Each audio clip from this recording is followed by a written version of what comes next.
La noticia del día, de la semana, del mes, me animo a decir del año también, es que la pobreza vuelve a tocar un récord en la Argentina. Ayer el INDEC dio a conocer que en el primer semestre de este año, en la primera mitad, en promedio, la pobreza superó el 40% y afecta a más de 18 millones y medio de personas en la Argentina. Más de 18 millones y medio de personas en la primera mitad del año, pero que en realidad si recortamos y tomamos el segundo trimestre, el momento en el cual la economía cayó más abruptamente, en el que se perdieron más laburos, en el que se frenó completamente la actividad por efecto de la pandemia, pero también, por supuesto, combinado con esto, por efecto del aislamiento social que se dio como respuesta a la pandemia, bueno, en ese trimestre la pobreza llegó a superar el 47%.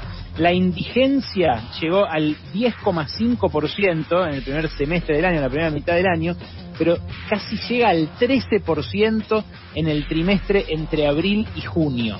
Y esto es una catástrofe, un desastre, un cataclismo nacional sobre el cual lamentablemente ponemos la lupa solamente cuando una cifra de estas nos llama la atención o cuando algún evento, algún estallido o alguna situación como la toma de tierras en Guernica, por ejemplo, pone la lupa de una sociedad y de una dirigencia política que muchas veces se enfrascan en discusiones ombliguistas, ponga la lupa donde la tiene que poner.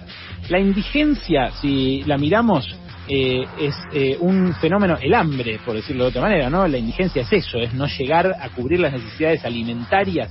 Es algo que afecta a 4.800.000 personas en la primera mitad de este 2020. La indigencia, como les digo, fue mayor todavía en el segundo trimestre, o sea que superó los 5,5 millones de personas. Pero si lo mirás encima en el largo plazo, o en el mediano, no en el largo, en el mediano, a ver, después vamos a ir al largo, pero mirás en el mediano, la indigencia en poco más de 2 años se duplicó. Porque en el primer semestre de 2018, antes que pasaran cosas, cuando Macri empezó a desmoronarse como proyecto económico, la indigencia era del 4,9%. 4,9% a 10,5% en 2 años. ¿Qué pasó en el medio? Macri y la pandemia. Primero Macri y después la pandemia. No fueron 2 cosas que pasaron al mismo tiempo, ¿eh? Primero la indigencia subió de ese 5 al 8 y después del 8 subió al 10,5% en promedio en la primera mitad de este año y al 12 y pico, casi 13 en este último trimestre. Los datos son catastróficos. El informe del INDEC también cuenta que de los menores de 14 años, el 56,3% son pobres. Y eso en promedio en el semestre. No está el dato desagregado, pero en el trimestre es peor todavía. Y de ellos, el 15,6% viven en la indigencia. ¿Sabes qué? Por la pandemia son entre 4 y 5 millones de nuevos pobres y casi 2 millones de indigentes nuevos. Es el crecimiento más alto de la pobreza de los últimos años, por supuesto, de muchos años, desde antes de que se empezaran a manipular las cifras del INDEC con Guillermo Moreno en el anterior kirchnerismo. Pero fíjense dónde se da el mayor crecimiento.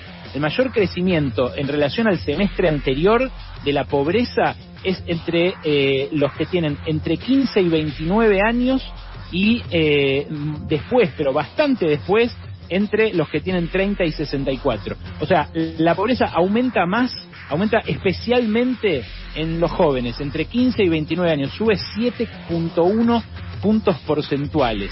Y esto es lo que hace que 6 de cada 10 chicos, y parece que te estoy tirando una catarata de números, pero en cada uno de ellos encontrás el drama seguramente y lo podés interpretar. 6 de cada 10 chicos en la Argentina viven en hogares pobres. Viven en hogares que no llegan a cubrir la canasta básica total, que no llegan a cubrir sus necesidades elementales. Muchos de estos hogares que son pobres tienen empleo, porque tienen empleos que no alcanzan a cubrir esa canasta básica. Pero muchos otros son hogares que perdieron sus empleos porque en algunos casos desaparecieron, por ejemplo, durante esta pandemia.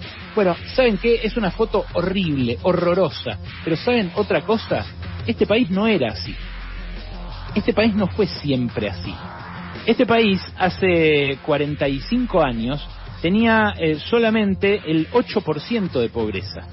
En el 75, antes de la dictadura, la Argentina tenía 8% de pobreza. Y tened presente ese dato, porque ahora estamos discutiendo que si es el 47 del trimestre, que si es el 40 de la primera mitad del año, que si Macri dejó el 35 y que Alberto la estaba bajando en el primer trimestre. Es obvio que ellos se van a pelear por eso, por la paternidad de este desastre, que lo hizo tal, que lo hizo cual, que es responsabilidad de uno, responsabilidad del otro. Esta sociedad toda, y especialmente su dirigencia cultural, empresarial, periodística, política también, judicial, la dirigencia de todos los aspectos, toleró desde la vuelta a la democracia que nunca volviéramos a los niveles de igualdad que tenía este país, que lo hacían distinto a todos los de la región, antes de la dictadura militar, antes de los milicos. Ese escalón que vulneraron los milicos con su modelo desindustrializador, con su modelo de ataque a la libertad sindical, de ataque a la democracia en los lugares de trabajo, de ataque a las leyes laborales, a los convenios colectivos, ese modelo es el que hizo que rompiéramos el techo que la Argentina tenía hasta entonces de pobreza y de desigualdad y que nunca más lo volviéramos a quebrar como piso. Eso que pasaba en 1975 es lo que vinieron a cambiar los milicos. 10% de informalidad laboral había. Hoy, durante toda la democracia, pero especialmente desde los años 90 para acá, no bajamos nunca de un tercio de los trabajadores laburando en negro. No es ya un fenómeno de determinados sectores donde hay mucha informalidad, no sé, la construcción, la venta ambulante, el comercio. No, ya es una norma el laburar en negro en la Argentina, para entre un tercio y una mitad de la población. Y la verdad que la desocupación también, con la desocupación también pasa lo mismo. Ahora acaba de entrar un montón de gente en inactividad o en desocupación, que es lo mismo en pandemia, porque en pandemia es muy difícil salir a buscar laburo. Pero cada vez volvemos a un nivel más alto después de las crisis.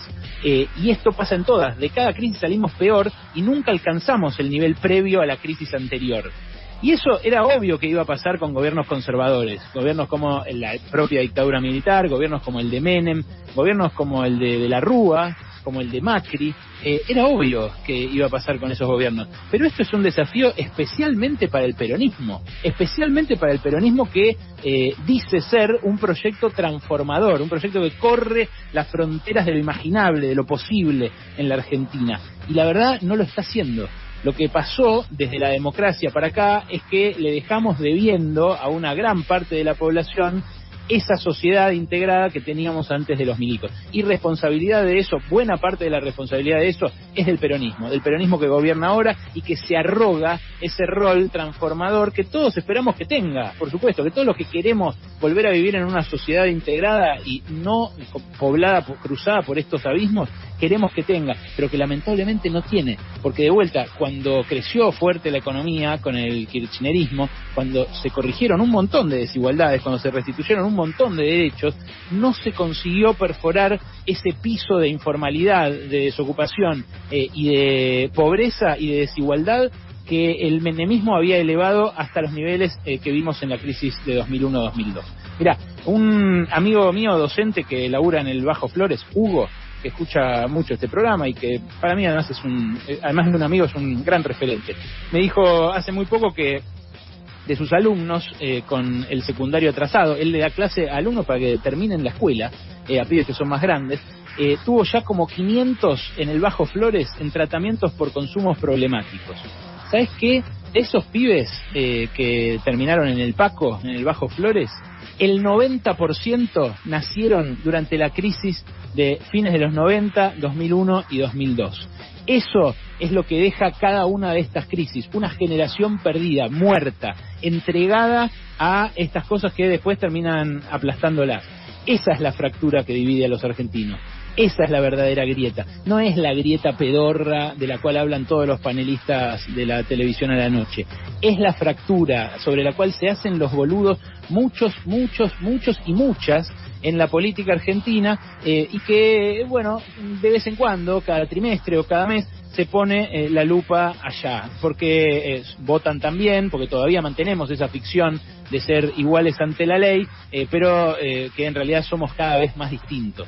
Lo que divide a la sociedad argentina no es una grieta, es una fractura. Esa fractura no es política, es social. Y lamentablemente, salvo cada vez que sale un índice de pobreza como este, la política se hace la boluda.